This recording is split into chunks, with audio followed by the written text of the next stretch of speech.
Chapitre 7. Le gars qui suit la fille, qui suit les chiens. Ou bien j'ai trop dormi, ou bien quelqu'un m'a assommé d'un coup de massue pendant que je dormais. Je viens de traverser l'appartement et il me semble que ça m'a pris une bonne demi-heure. Mes pieds pèsent une tonne et j'ai la tête pleine de coton. J'ai la désagréable impression d'être dans un film d'horreur.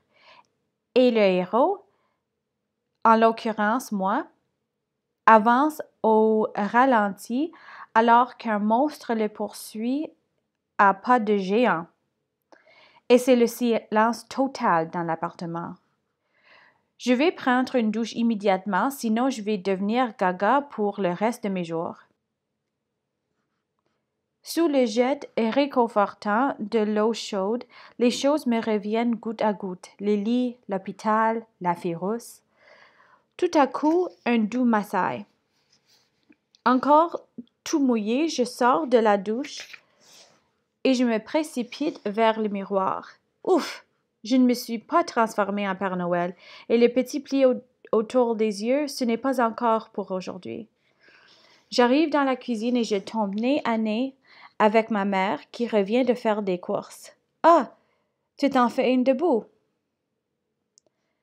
Ma mère m'annonce que j'ai dormi une partie de la journée en plus de la nuit. Je n'ai pas osé de te réveiller. Il faut croire que tu en avais besoin. Ma mère me sert 3 repas en un seul et m'apprend que Lily a été opérée ce matin très tôt et qu'elle va bien. La nouvelle me fait sortir définitivement de mon coma. J'aurais voulu être là. Je sais, ton père et Suzanne sont encore auprès d'elle. Pour l'instant, elle récupère, pauvre petite chouette. Elle voudrait avoir son pyjama à pattes et son vieux toutou. Tu pourras aller la voir demain après l'école et les lui apporter. Le médecin a décidé de la garder un peu plus longtemps pour éviter les complications. Entre 2 bouchées, je lui demande si je n'ai pas eu de message. Ah, pour ça, des messages, il y en a eu. Tes amis te cherchaient. Ils voulaient t'annoncer une grande nouvelle concernant un spectacle que vous pourriez faire dans 2 semaines. Ah, ça marche, wow! C'est bien beau, mais on ne peut absolument pas faire de spectacle, pas dans les conditions actuelles. J'entends ça d'ici. Mesdames et messieurs, nous avons l'honneur de vous présenter un groupe de musiciens sans nom qui ont 2 bonnes chansons à leur répertoire, mais personne pour les chanter, et qui en plus n'ont pas eu beaucoup de temps pour répéter. Tu aurais dû me réveiller. Tu es drôle, Luca Bertium. Même si j'avais voulu, je n'aurais pas pu. Même le téléphone qui sonnait toutes les 5 minutes ne t'a pas dérangé. Je demande, mine de rien, qui d'autre a appelé? On ne sait jamais, la fille russe a peut-être essayé de me joindre. Ce n'est pas parce que je n'ai pas son numéro de téléphone qu'elle n'a pas trouvé le mien. Elle sait où j'habite. Déception. Tous les appels concernaient Gros Chien Sale. Le quartier au complet a cru le voir quelque part, mais après description, on n'avait pas vu le bon chien. D'après ma mère, ou sa reproduction est une catastrophe, ou alors il est vraiment perdu. Mais j'insiste encore. Il n'y a pas eu d'autre téléphone? Tu ne trouves pas que c'est assez? Avant, Gros Chien Sale prenait toute la place et depuis qu'il n'est plus là, il prend tout mon temps. Je n'ai pas que ça à faire, répondre au téléphone et de décoder des messages. Qu'est-ce que tu veux dire? Quel message? Je sais, je ne suis pas très vite aujourd'hui, mais il faut me comprendre. Ce n'est pas tous les jours qu'on se retrouve parents. Et moi, ça m'a tuée. Elle m'explique un machin super compliqué sur des graffitis qu'elle a vus tout à l'heure sur le trottoir. Le nom de Gros Chien Sale est tracé en toutes lettres. Le message, si c'en est un, commence devant chez nous et se poursuit un peu plus loin et... Ça y est, je renais d'un coup. Les lumières s'allument enfin dans mon cerveau. Le sang coule de nouveau dans mes veines. Je roule à ma vitesse normale. J'habite au Québec Et je m'appelle Luca Bertium. On est dimanche. Lily est sauvée et la fille rousse, après avoir tenu la main au chaud, me fait encore signe. Youpi! Je dois avoir l'air d'un zombie qui émerge de sa tombe parce que ma mère me regarde avec des yeux grands comme des pamplemousses. Je tente de la rassurer, mais je ne crois pas que je réussis vraiment. Au revoir, ma petite maman. Merci pour les 3 repas, c'était délicieux. Ne t'inquiète pas, je ne rentrerai pas tard. J'ai de l'école demain. Je t'aime. À bientôt, ciao! Et je sors de l'appartement en courant. Ma mère avait raison, il y a effectivement un message à la craie sur le trottoir. Je dévale les escaliers en manquant de me tuer. Flûte! Il commence à faire noir, ce ne sera pas facile à lire. Et en plus, quelques lettres sont effacées. Ça doit faire un certain temps que ça a été écrit, et les gens ont marché dessus.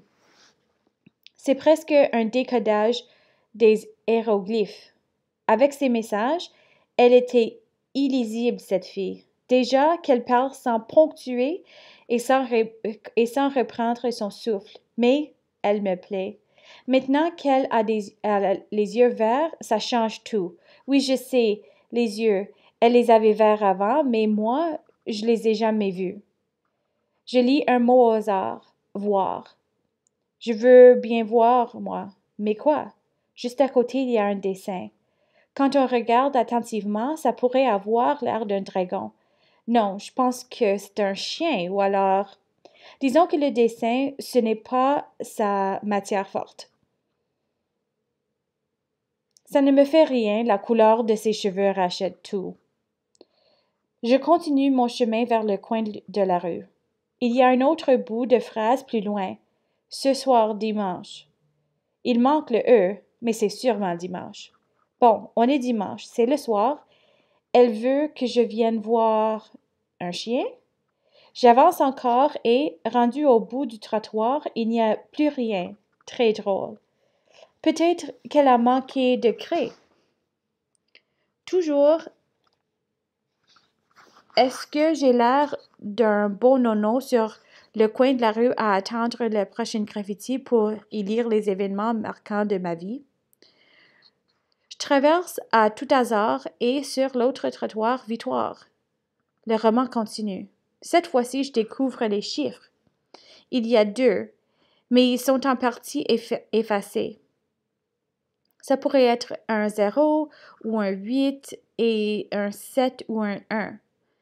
Elle ne doit pas être forte en mathématiques non plus, cette rousse, mais pour moi, elle compte plus que tout.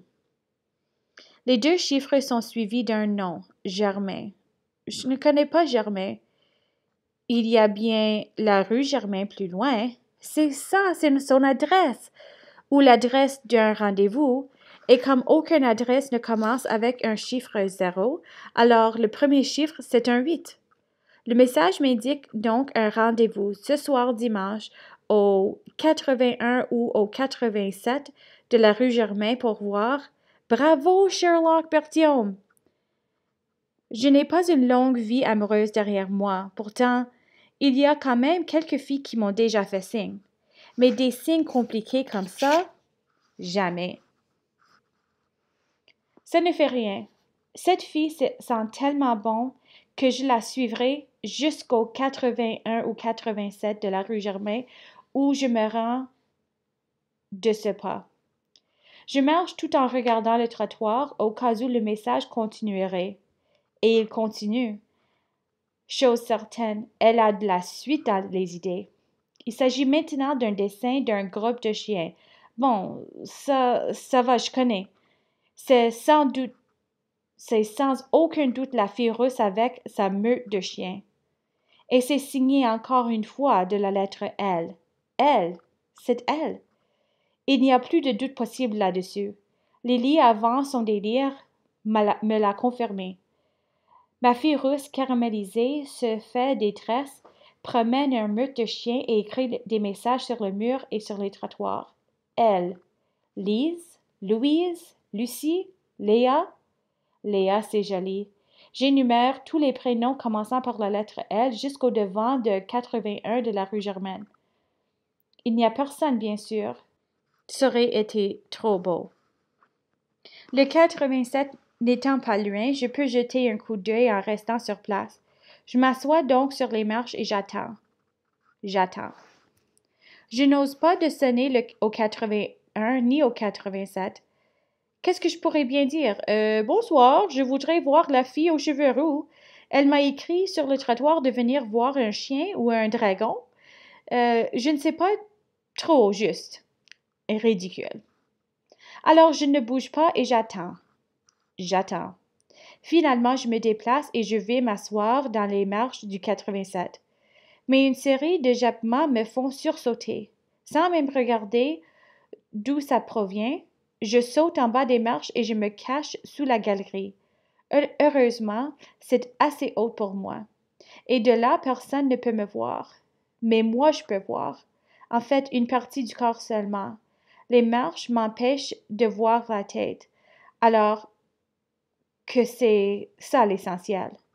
J'aperçois quelqu'un qui s'approche d'un poteau et y attache plusieurs chiens à l'aide des laisses. Puis la personne monte les marches avec un petit chien brun dans les bras et sonne à la porte. Je ne vois plus rien, mais j'entends des voix. Je n'arrive pas à comprendre parce que les chiens se mettent tous à hurler dans ma direction en même temps. Pourvu qu'ils ne se détachent pas, sinon je me suis mieux que mort. La personne redescend, les mains vides cette fois. Comme je n'arrive pas à voir son visage, je ne sais pas si c'est un gars ou une fille. La personne porte des jeans. Elle se penche et détache les chiens. Elle est de dos, mais tout à coup de lumineux cheveux roux malgré la noirceur glissent devant mes yeux. C'est roux, c'est doux, c'est elle. Et à cet instant précis, je me sens complètement idiot. Je ne peux absolument pas sortir de ma cachette. De quoi j'aurais l'air? J'entends ça d'ici. Allô, c'est moi? Qu'est-ce que tu fais là? Vois-tu, j'ai entendu japper et je me suis cachée. J'ai eu peur que ce soit toi. Je me contente de l'observer et de ma cachette. C'est bien elle. Elle a ses yeux verts qui regardent un peu partout autour d'elle et elle attend. Elle m'attend. Et moi, comme un beau cave, je suis caché sous la galerie. Luca Bertium, tu es un vrai cocombre. Finalement, elle s'éloigne avec ses chiens, dans la direction opposée. Une chose est sûre, les messages disaient juste. Elle se promène avec des chiens d'Aragon et elle m'attendait bien au 87 de la rue Germain. Une fois la route libre, je sors de ma cachette et je suis le jappement. Je la rattrape 2 coins plus loin. Je la suis à distance. J'ai l'air d'un beau zouave. Je suis la fille qui suit les chiens. Elle continue sa livraison. Il ne lui en reste que 3 au bout de leur laisse. Hier, ça paraissait si simple. Ce soir, ce n'est plus la même histoire. Il me semble que tout est à recommencer. Il s'est passé tellement de choses hier. Peut-être que Lily était contagieuse. Elle a attrapé sa fièvre et je me suis enflammée pour une histoire qui n'existe que dans ma tête. Au moment où je m'y attends le moins, les chiens changent carrément de direction et foncent sur moi. Comme je ne suis pas qu'à 2 pas, ils m'ont vite rejoint. La fille rousse est bien obligée de suivre, ce qui fait qu'on se retrouve tous les deux, nez à nez, ficelés par les laisses des chiens qui continuent de tourner autour de nous. La situation est tellement ridicule qu'on éclate de rire en même temps. Ouf! Je n'ai pas rêvé, tout est comme hier, et comme hier, on rougit aussi. On ne parle pas plus, on se regarde longuement. Ses yeux verts sont dans mes yeux bleus. Comme il est difficile de s'éloigner sans tomber, les chiens nous retiennent bien serrés. On ne bouge pas. Je dois avouer que c'est agréable. Hier, c'est Lily qui nous a jetés dans les bras l'un à l'autre. Ce soir, ce sont les chiens. Peut-être qu'à un moment donné, on le fera sans l'aide de personne. Cette fille caramel a beaucoup plus d'initiative que moi, puisqu'elle m'embrasse sur la bouche. C'est très court, mais très doux. Et elle me dit au milieu des jappements de chien: « Au fait, je m'appelle Lou. » C'est encore plus joli que tout ce que j'avais imaginé. Puis elle enchaîne avec sa méthode habituelle, sans respirer ni ponctuer. Je sais, j'aurais dû te téléphoner. Ça aurait été plus simple et plus rapide, mais je suis une fille gênée et je ne savais pas comment te parler, alors j'ai pensé au graffiti que tu pourrais lire sur le trottoir et que peut-être tu aurais envie de venir me voir. Je suis une drôle de fille, je sais, mais c'est comme ça. Bon, là, elle prend le temps de souffler. Moi aussi. Quand elle parle de cette façon-là, je suis subjugée. Je fais comme elle, j'arrête de respirer. On se dégage finalement des laisses et elle m'explique la suite en marchant avec les chaînes, puisqu'elle n'a pas tout à fait terminé sa livraison. Petit à petit, elle se sent plus en confiance. Elle met des virgules et des points ici et là dans ses explications ou en répondant à mes questions. Elle me raconte que l'idée des chiens lui est venue à New York l'an dernier quand elle est allée voir son père. Il vit là-bas. Il paraît qu'il y a beaucoup de jeunes qui se font de l'argent de poche comme ça. Ce n'est pas trop compliqué, il suffit de promener les chiens des gens qui n'ont pas le temps de le faire. Il faut que les maîtres aient confiance en toi parce que tu as la clé à leur appartement. Et il y en a qui sont déjà sortis le matin ou pas encore rentrés quand tu vas promener leur chien. Puis elle m'avoue que ce n'est pas elle qui a volé ou fait disparaître mon chien, mais qu'elle a sa petite idée là-dessus. C'est d'ailleurs pour m'avertir qu'elle a fait des graffitis. Hier soir, j'étais venue pour tout expliquer, mais ce n'était pas le moment. Elle s'informe de la santé de Lily. Je lui dis qu'elle s'est fait opérer et que ça va bien passer. Encore une fois, on ne bouge pas, mais cette fois-ci, ce n'est pas à cause des chiens qui nous retiennent. On prend l'initiative nous-mêmes. On commence à aimer ça, se retrouver nez à nez. Mais le dernier chien ne l'entend pas de la même manière et nous entraîne en avant. On se dépêche de le ramener chez son maître. Je propose à Lou d'aller s'asseoir dans le parc. Elle accepte, mais avant, elle tient absolument à me montrer quelque chose. On retourne donc sur nos pas et on se retrouve devant le 81 de la rue Germaine. Tu vois la maison au balcon blanc? Eh bien, je suis convaincue que ton chien s'y trouve. Comment ça? La femme qui demeure là m'a téléphoné la semaine passée. Elle savait que je promenais les chiens. Lou ajoute qu'elle a rencontré la dame en question. Elle insistait pour la voir avant de lui confier son chien parce que il était très gros, qu'il n'obéissait pas tout le temps et que, vu sa taille, il serait sûrement difficile de le promener avec des autres chiens, mais qu'elle avait besoin de quelqu'un parce que son horaire du travail était compliqué. Décrit comme ça pourrait être gros chien sale. Quelle couleur? Noir. Je suis sûre que c'est lui. Je l'ai vu assez souvent, ce chien-là. Comment ça? Là, elle rougit. Et elle reprend sa bonne vieille méthode pour parler. Bien sûr que il t'attendait tout le temps après l'école et moi, je t'attendais aussi sans oser de te parler. Alors, c'est comme ça que j'ai pu l'examiner pour que toutes les coutures en t'attendant. Je lui souris et j'enchaîne pour éviter de me mettre à rougir moi aussi. Puis, est-ce que tu vas accepter l'offre? Quand j'ai vu la taille et l'allure du chien, je lui ai dit que j'y penserais. J'ai déjà 8 chiens à promener. Ce bétail-là en plus? Et elle s'excuse en réalisant ce qu'elle vient de dire. Je la rassure en ajoutant que Gros Chien Sale a l'air d'un troupeau à lui tout seul. Alors, ses dessins de dragon étaient très ressemblants. Quel dragon? C'est un chien que j'ai dessiné. C'est à mon tour de m'excuser. Là encore, on pouffe de rire. Décidément, cette fille me plaît de plus en plus. Je suis sûre que ce chien n'est pas à elle. Qu'est-ce que tu fais dire ça? Des gros chiens sales, il y en a peut-être plus qu'un. D'abord, elle m'a annoncé d'une drôle de façon qu'elle avait hérité de ce chien, mais surtout, ce chien ne lui ressemble pas du tout. Je ne comprends pas là. C'est quoi l'idée? Moi, je suis convaincue que les chiens et les maîtres se rassemblent. Je la remercie du compliment. Comme ça, Gros Chien Sale me ressemble. Elle ne se laisse pas démonter et me demande de but en blanc si c'est moi qui ai acheté Gros Chien Sale. Je lui ai dit qu'on l'a eu en cadeau.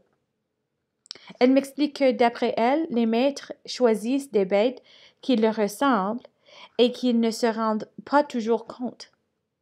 Elle me cite en exemple Monsieur l'abbé, qui est aussi court sur pattes que son chien, et Madame Francœur, qui a les cheveux frisés moutons comme sa caniche. Elle a un livre sur les animaux dans lequel on mentionne cette théorie. Je désigne la maison. Et la femme? Elle pouffe de rire. Ça n'a rien à voir. On dirait un moulot qui aurait adopté un mammouth. Excuse-moi. Bon, assez discuté, on y va. Elle ne me demande même pas mon avis et prend la direction des opérations. Elle me désigne un bosquet à côté de la galerie et me dit de cacher derrière. De cette façon, si la dame a volé mon chien, elle ne risque pas de se méfier. Moi, je sonne et je vais essayer de faire venir le chien sur la galerie pour que tu le voies. Elle traverse la rue en courant sans m'attendre. Je me précipite à ses trousses. Je me cache derrière le bosquet qu'elle m'a indiqué. Décidément, c'est ma soirée du cachette. Elle sonne. Pas de jappement. Gros Chien Sale ne doit pas être dans cette maison. Même la sonnerie du micro-ondes le fait hurler. La dame vient ouvrir, mais je n'arrive pas à la voir. Les cèdres sont trop touffus. Oui, qu'est-ce que c'est? Je viens pour le chien, lui dit Lou. Je ne sais pas à quoi ça tient. Il me semble que j'ai déjà entendu cette voix. Elles s'entendent sur le tarif et sur l'horaire. Puis elle dit à Lou de l'attendre, qu'elle revient avec une clé. J'entends la porte qui se referme. J'en profite pour me déplacer. Je me faufile derrière l'autre bosquet qui a l'air moins touffu. De là, je vais mieux voir. Juste à temps, car la porte s'ouvre de nouveau. La dame reparaît, mais elle est dans la pénombre. Elle tend une clé à Lou, lui demande de ne pas la perdre et lui dit de passer le lendemain matin pour la promenade. Cette voix me rappelle de quelque chose, mais quoi? Lou fait une tentative. Il n'est pas avec vous, le chien? Oui, il est ici, pourquoi? Lou ne sait pas quoi répondre. C'est juste que j'aurais voulu le voir. Non, il fait son grand dodo dans le cave. À demain. Et au moment où elle renferme la porte, je la vois clairement dans la lumière de l'entrée et je reconnais la voix pointue de l'interphone. C'est elle, c'est la souris, c'est la secrétaire de l'école, Mademoiselle Blanche.